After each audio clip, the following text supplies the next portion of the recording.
ब्रजगोपियों के वस्त्र चुरा झट दौड़ कदम पर चढ़ता है। वो ग्वारिया ब्रजगोपियों के वस्त्र चुरा झट दौड़ कदम पर चढ़ता है। निर्लज्ज काम करके भी वो उपदेश ज्ञान का करता है।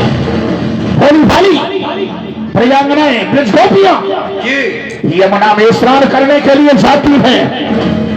उनके वस्त्रों को लेकर कदम के वृक्ष में चढ़ जाता है और उन ब्रजगोपियों से कहता है, इसी नग्न अवस्था में तुम मेरे पास में आओ, मैं तुम्हें तुम्हारे वस्त्र वापस कर दूंगा।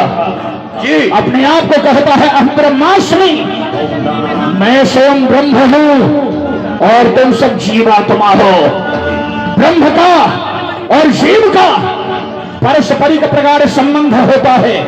ब्रह्म में और जीव में कोई मतभेद नहीं होता। ग्वारिया अपने आप को ब्रह्म कहता है। कुछ भोगियों का भी यही मत है, भोगियों का यही कथन है कि ग्वारिया कृष्ण कोई साधारण मानव नहीं, पूर्ण ब्रह्म जगत नियंता जगदाधार कृष्ण स्वरूप से ब्रजमंडल में अवतरित हुआ है। लेकिन मैं मानने के लिए तैयार नहीं। पहली बात, वो ब्रह्म इस भूमि पर क्यों आएगा? ब्रह्म के पास किस वस्तु का अभाव है? किस वस्तु के प्रलोभन से इस भूमि पर आएगा वो ब्रह्म? और दूसरा विषय यह है, अगर ब्रह्म इस भूमि पर आता है तो क्या ग्वारिया के स्वरूप में ही आएगा? ये तो वही मंतव्य हुआ। अगर कोई व्यक्ति इस प्रयास को करे है, सारे सागर का जल मैं एक घड़े के अंदर बंद कर लूंगा, जिस प्रकार सारे सागर का जल एक घड़ा के अंदर आना असंभव है, उसी प्रकार उस ब्रह्म का ग्वारिया के रूप में आना संभव है।